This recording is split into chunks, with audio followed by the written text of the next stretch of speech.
En 1947, une épidémie de peste éclatait en Iran, aux confins du Kurdistan, dans le village d'Akbola Morshed. Hakimi, le fils d'un médecin local, la diagnostiqua. Voyageant à cheval pendant 24 heures dans une tempête de neige, il put atteindre la ville de Hamadan.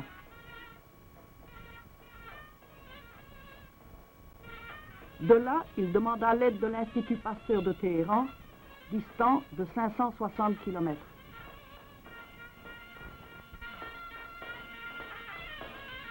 Il évoque ses tragiques souvenirs avec le docteur Balthazar, alors directeur de l'Institut.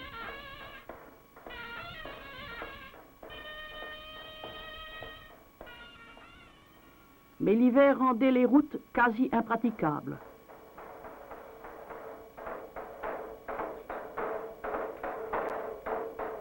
Lorsque la première équipe de secours parvint en vue du village, plus de 50 nouvelles tombes avaient été creusées au cimetière.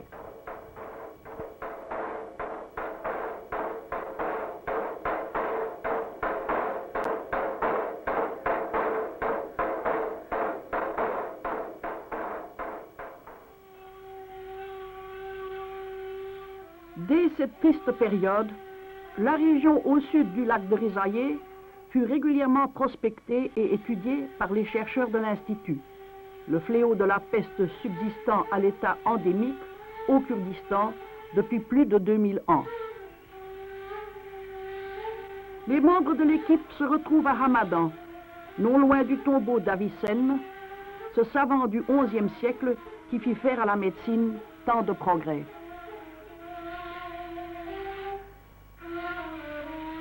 Les derniers achats faits au bazar, halte ultime à la pompe à essence.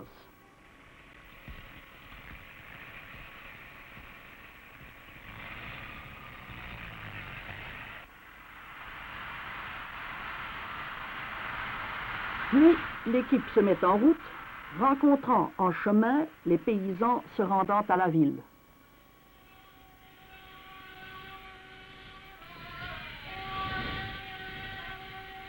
À une altitude de 1700 mètres, Hamadan, connu dans la Bible sous le nom d'Ekbatan, devint au IVe siècle avant notre ère la résidence d'été des souverains achéménides.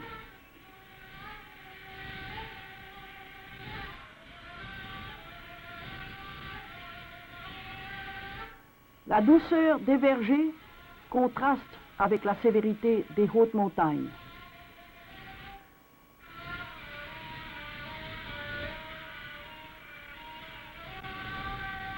On cultive encore selon les méthodes traditionnelles.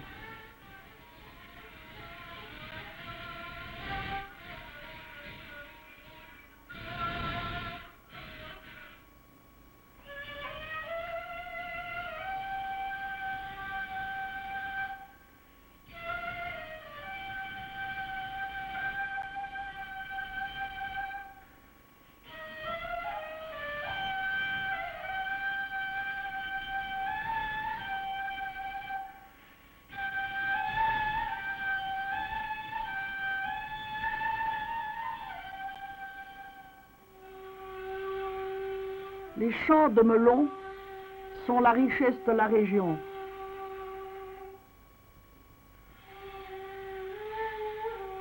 Comme aussi les champs de blé dans la plaine fertile, pied du mont Elvand.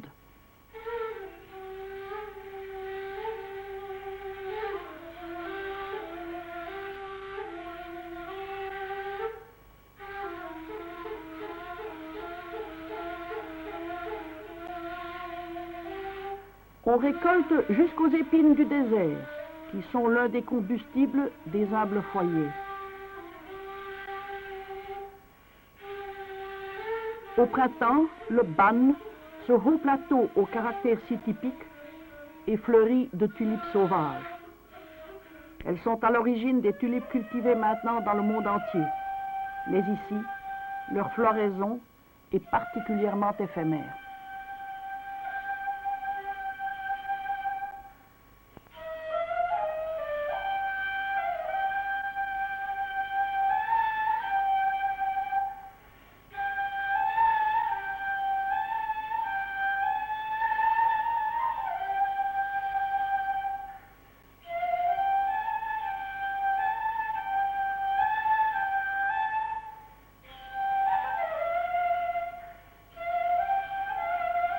L'entrée de ces régions peu connues était jadis défendue par des châteaux forts perchés sur des éperons rocheux.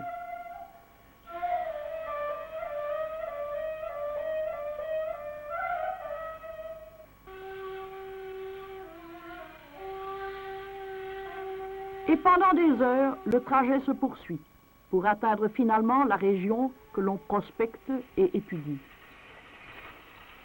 Finalement, le convoi arrive en vue du village d'Akinlou, où aussitôt le camp s'organise.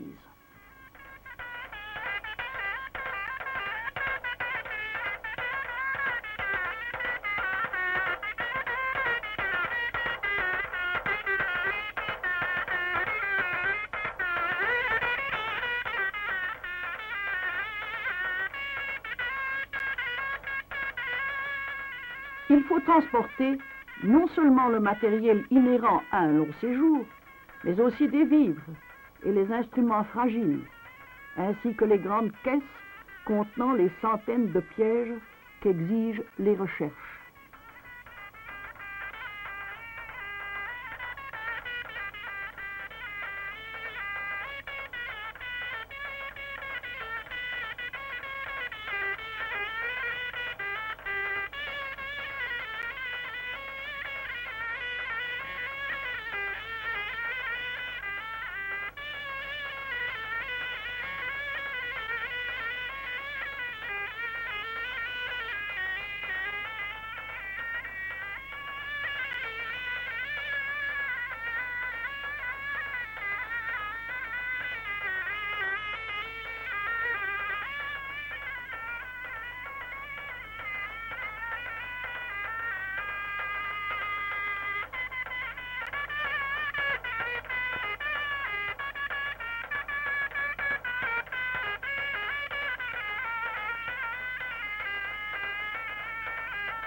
La mission scientifique retrouve le laboratoire et les locaux construits pour elle par le propriétaire régional Manoucher Karagözlü.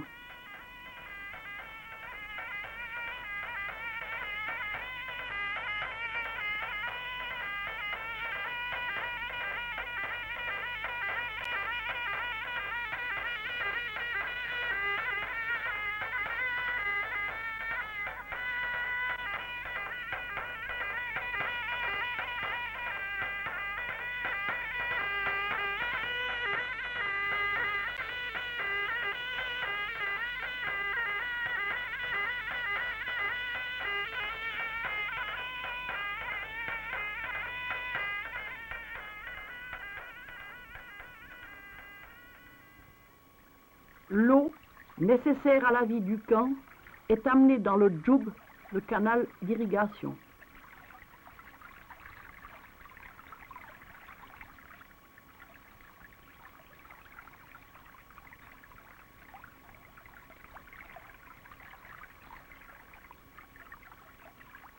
Les jeeps, sortis du garage où elles ont hiverné, sont remises en état.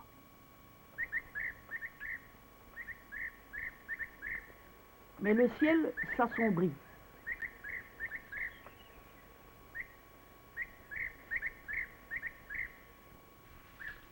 Lorsque les feux du soir s'allument, les nuages s'amoncellent. La pluie se met à tomber.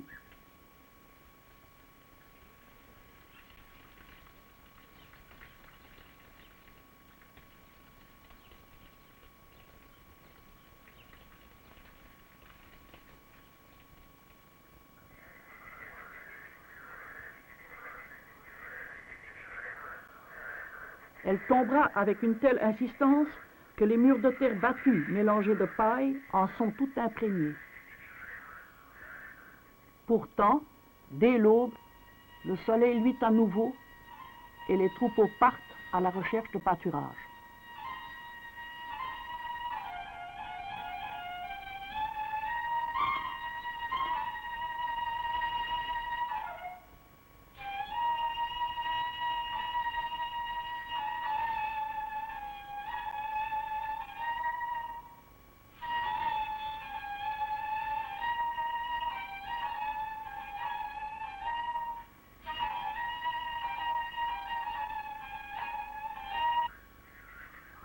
Leur passage est suivi de celui des bousiers, insectes infatigables qui inlassablement nettoient le sol.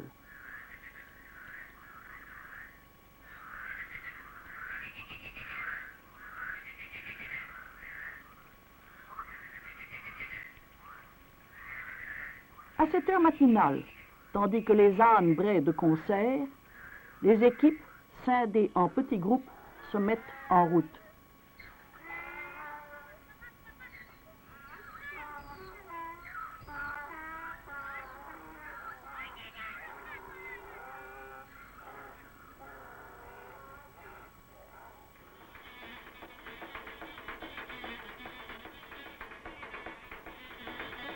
La surface de la terre est déjà sèche, même poussiéreuse.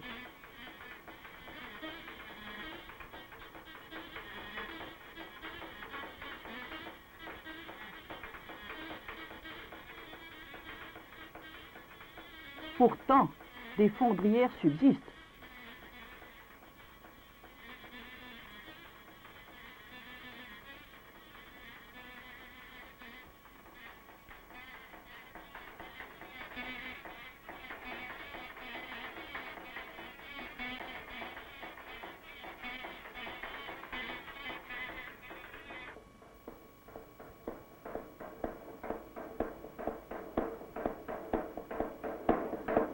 Dans cet immense paysage, où au flanc des collines les laboureurs travaillent le sol encore humide, systématiquement, les équipes partent à la recherche des colonies de rongeurs porteurs des parasites transmettant la peste. S'il n'y a pas de rats sur le haut plateau iranien, il y a les mérillons, dits mérillons persicus.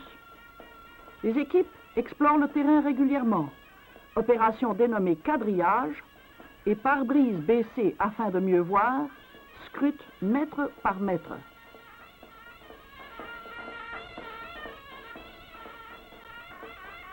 Lorsqu'une colonie de mérillons est repérée, les pièges sont aussitôt posés devant les orifices des terriers.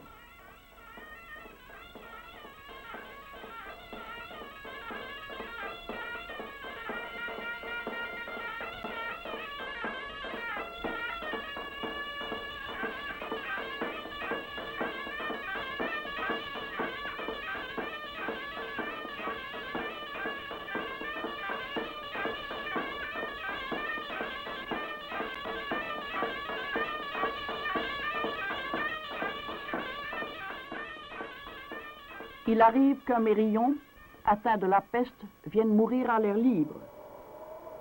Dans les falaises érodées par les intempéries et le vent, chaque rocher prend une ange.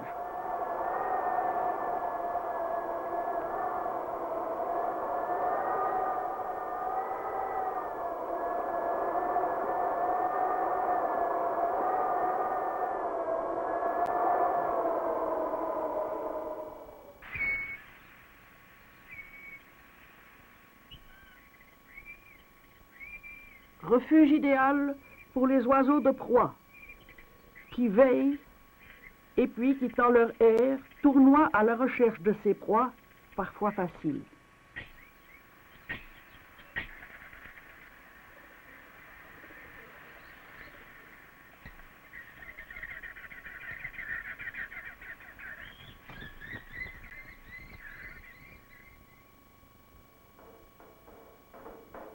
Le chef de la mission visite tour à tour les différentes stations.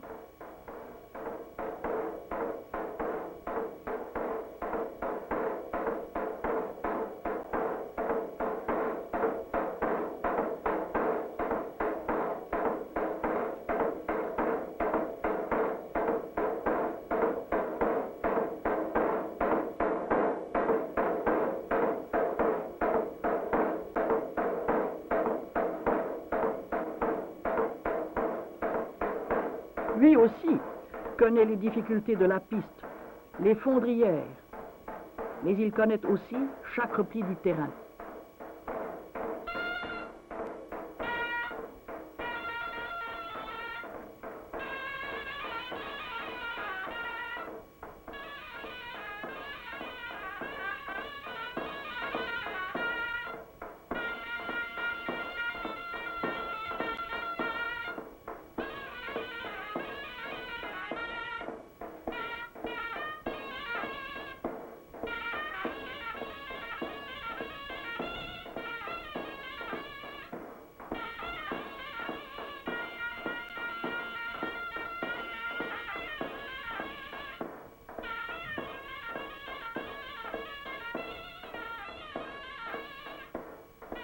L'amorce des pièges est le plus souvent constituée par une date, friandise qui malheureusement suscite souvent la convoitise des jeunes bergers dès le départ des chercheurs, ce qui ne facilite pas leur travail.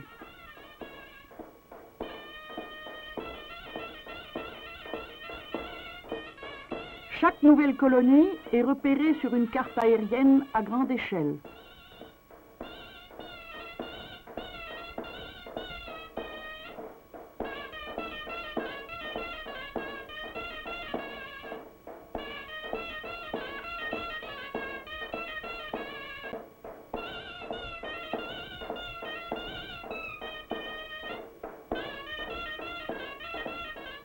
Après quelques heures d'intervalle, ou le lendemain matin, les pièges sont relevés.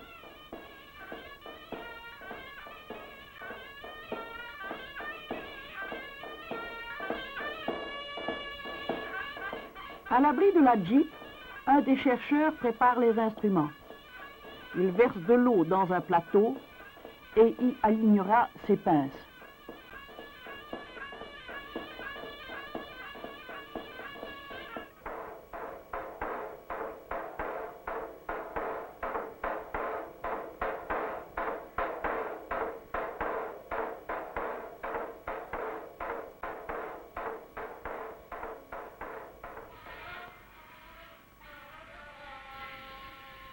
Saisissant le mérillon derrière l'oreille, délicatement et sans le blesser, il l'immobilise en lui maintenant la queue. Il souffle sur son pelage, à rebousse-poil, afin d'en déloger les puces qui, tombant dans le liquide, y flottent, immobilisées à leur tour.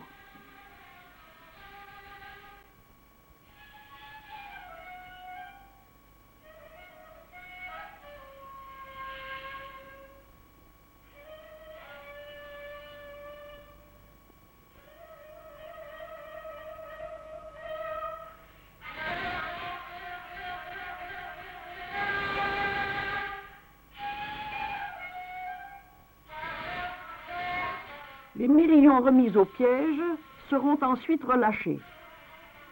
Tambourinant le bois de leurs pattes, ils font entendre un bruit caractéristique.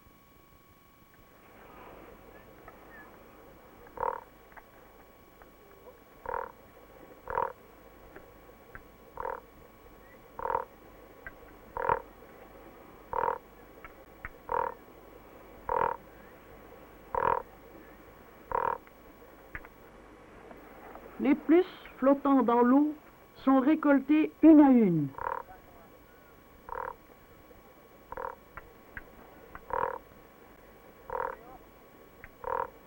Elles sont mises dans des flacons qui seront étiquetés et numérotés.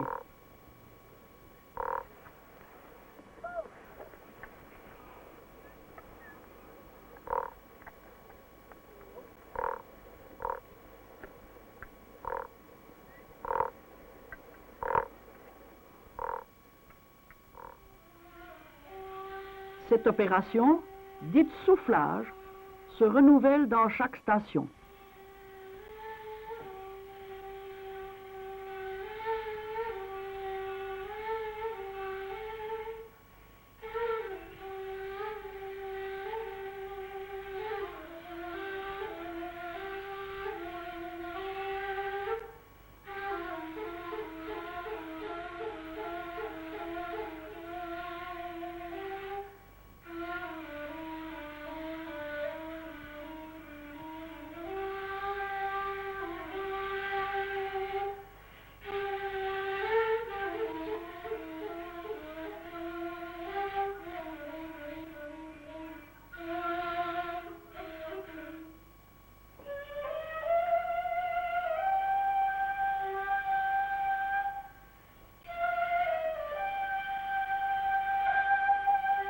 Les mérillons sont examinés pour voir s'ils ont des bubons pesteux.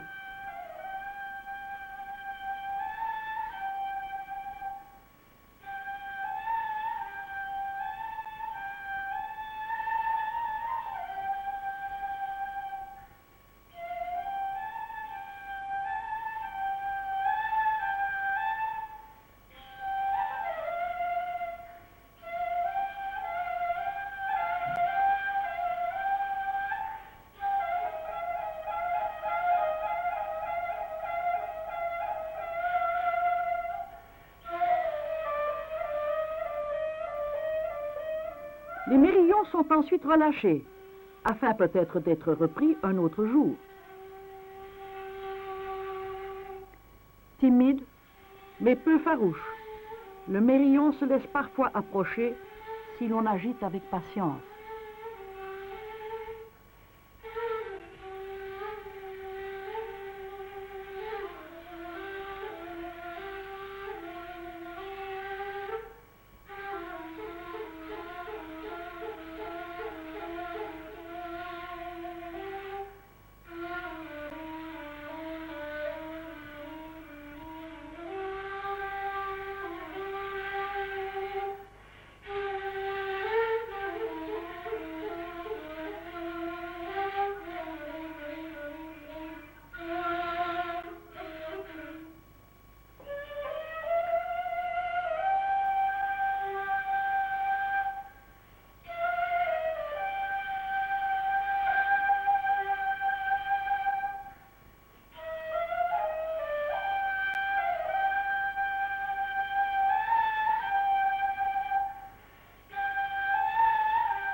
D'autres rongeurs, dont l'aspect et le comportement diffèrent, moins gracieux et moins vifs, aussi porteurs de parasites pesteux, vivent dans ces régions.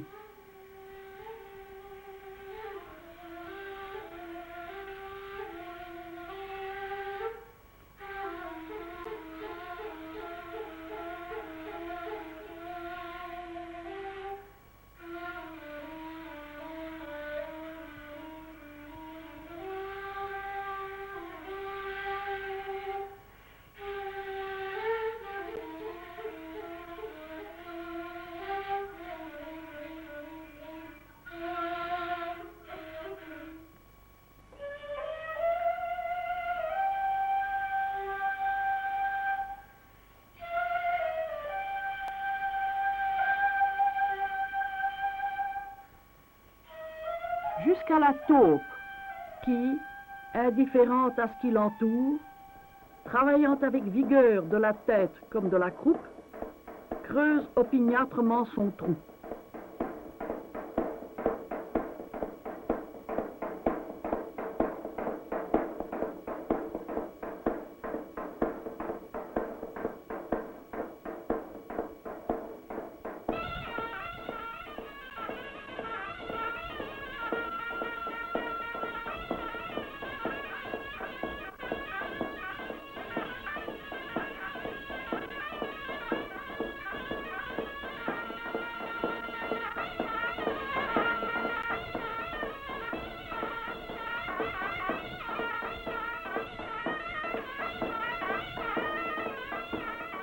Il arrive qu'un serpent poursuive un rongeur jusque dans le piège.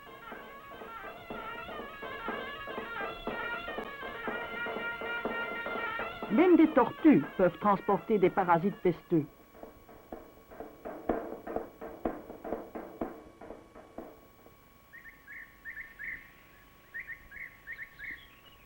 La tâche quotidienne accomplie, les jeeps s'en reviennent à travers les villages.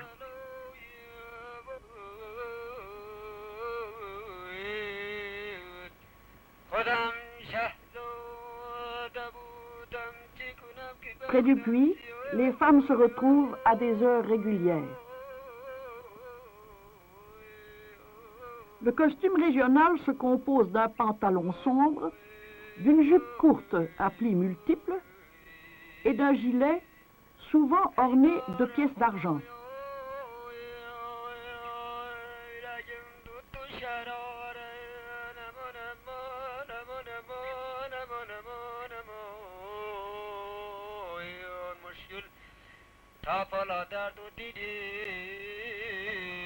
Les femmes mariées portent une lourde coiffure qui est souvent décorée de monnaies attachées les unes aux autres en un bandeau.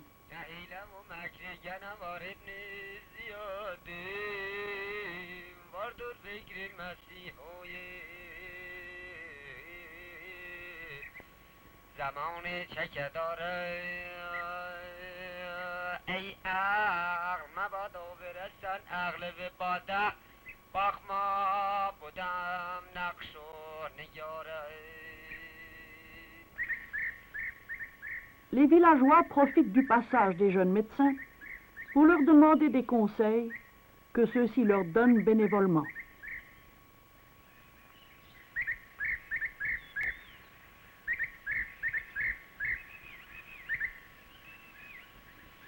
Puis, après ces longues heures passées à une altitude souvent de plus de 2000 mètres, en plein soleil, ils s'en vont en quête de la fraîcheur d'une oasis où ils prendront quelques moments de repos.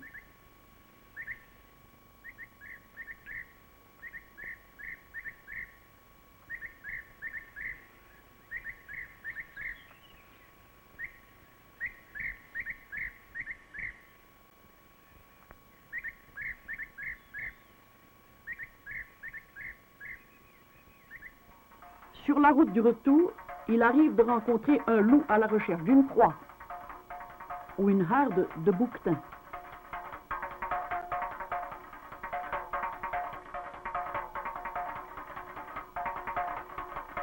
Le coup de feu, rapide, n'est pas toujours facile dans ce terrain accidenté. Restés au camp, des membres de la mission préparent les lampes à pétrole et vaquent aux travaux du ménage.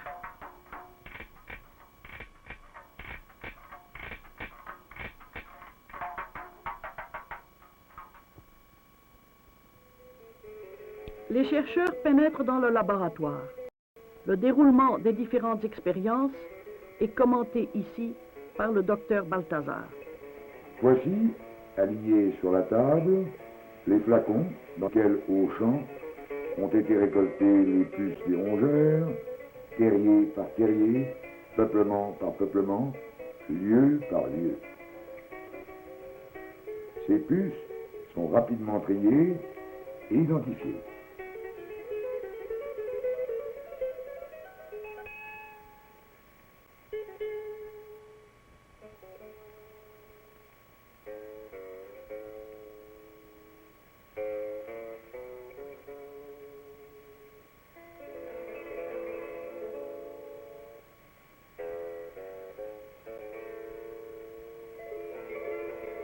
Par ailleurs, les animaux trouvés morts dans les pièges sont immédiatement autopsiés.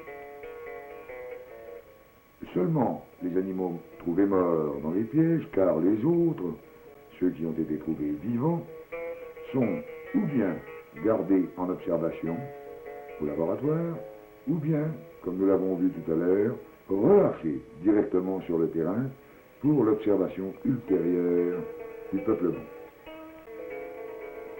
La paroi abdominale est resséquée, la cage thoracique est ouverte, la rate, un morceau du foie, un morceau de poumon, s'il existe quelque congestion des poumons, les ganglions, s'ils sont engorgés, sont prélevés et broyés pour examen microscopique et inoculation à l'animal sensible, c'est-à-dire au cobaye ou à la souris blanche.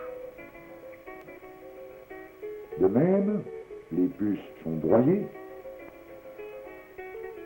Quand les lots sont peu importants, comprenant seulement quelques puces, 4 ou 5 par exemple, le broyage est fait, comme ici, sur une lame de verre, dans 2 à 3 gouttes d'eau stérile.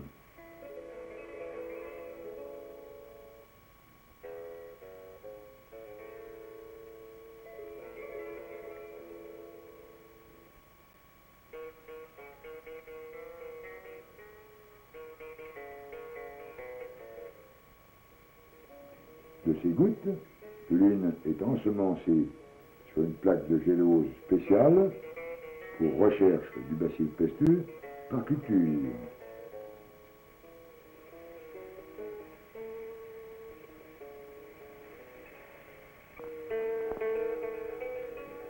Dans ce bon vieil incubateur, chauffé par une lampe à pétrole, après 24 à 48 heures à 32 degrés centigrades, apparaîtront, pour chaque bacille pesteux qui pouvait exister dans le broyat ensemencé, une colonie d'un aspect suffisamment caractéristique pour qu'elle puisse être reconnue à l'œil nu parmi les nombreuses colonies de germes variés qui pullulent dans de tels broyats.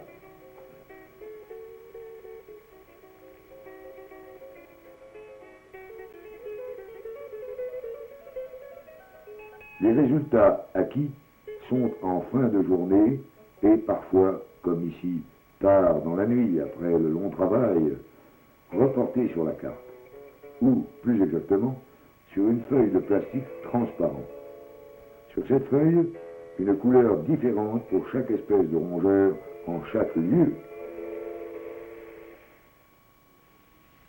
Le docteur Balthazar et ses adjoints iraniens, chaque saison, rendent visite à la mission.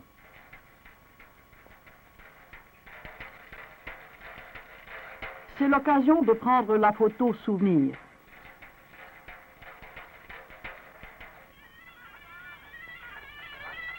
Dans ces lieux où l'espoir est revenu, c'est aussi l'occasion pour les villageois de témoigner leur reconnaissance par leur hospitalité. La mission est invitée à assister aux danses d'un mariage.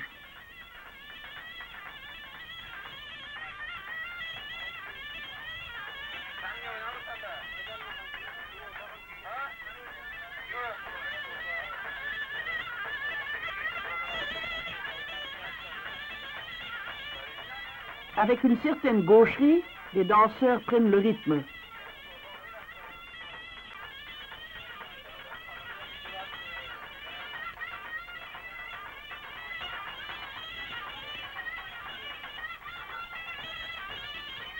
Du balcon, les femmes, intéressées mais réservées, les regardent.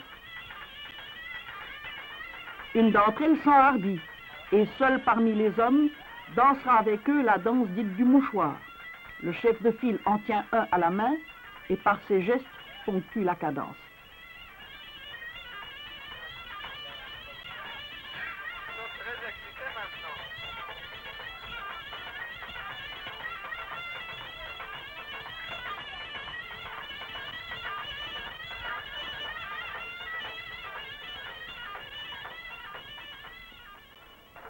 Fait plus rare, la mission, dont même les non-musulmans, est conviée à une fête religieuse à Agbola Morshed. De toutes parts, les pèlerins affluent.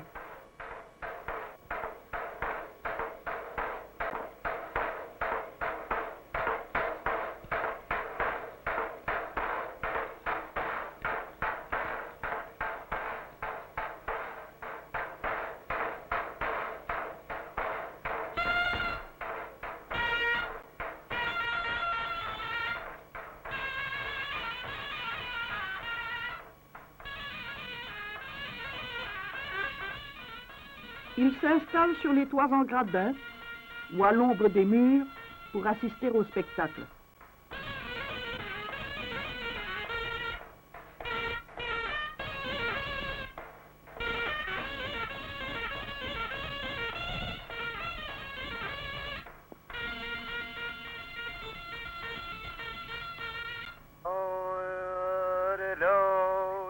Le tasier, récit du martyre des saints mahométans, est suivi avec intérêt. Le chanteur en narre les péripéties.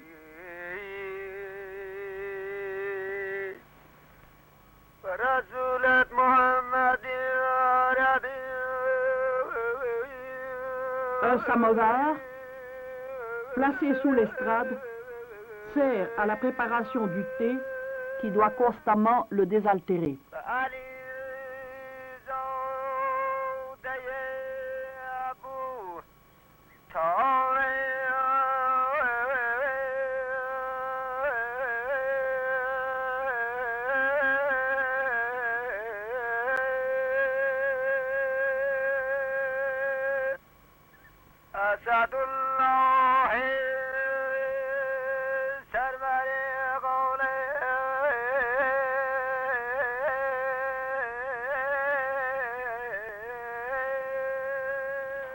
l'attaque des Saint-Vali et Hussein par leurs ennemis et leur mise à mort met fin au tasier qui dure plusieurs jours.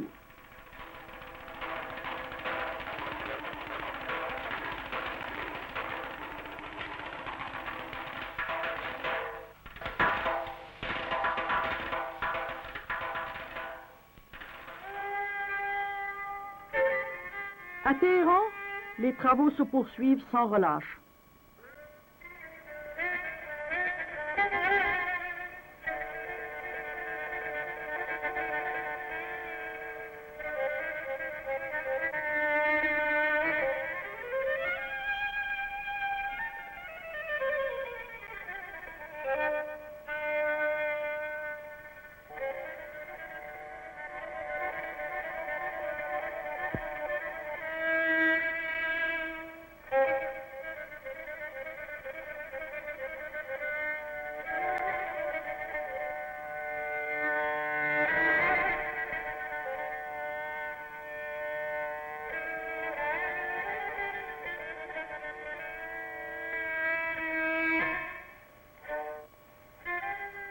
Les laboratoires très modernes ont été construits avec l'aide du gouvernement, sous l'égide du docteur Balthazar et de ses collègues iraniens. Ici, dans ces laboratoires modernes, sont répétés, analysés en quelque sorte par l'expérimentation, les faits observés dans la nature. Les mêmes techniques sont utilisées, que des conditions meilleures rendent plus sûres et plus efficaces. L'examen des broyats d'organes au microscope, l'ensemencement sur boîte de culture et l'inoculation aux animaux de laboratoire peuvent être faits dans les meilleures conditions.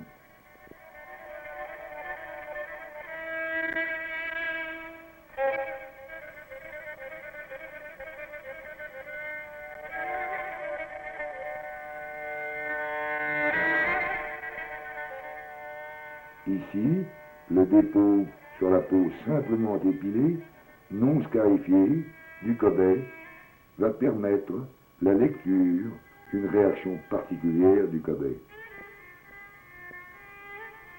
Après 3 à 4 jours, l'observation de la lésion cutanée produite par ce mode d'inoculation, avec engorgement des ganglions correspondants, lésion rigoureusement spéciale à la peste, spécifique, comme nous disons, de la peste, caractéristique, va permettre un diagnostic sûr. Le mérillon persicus reste le centre d'intérêt. Si l'on souffle dans les bacs où des milliers de puces pesteuses sont élevées, elles se mettent à sauter.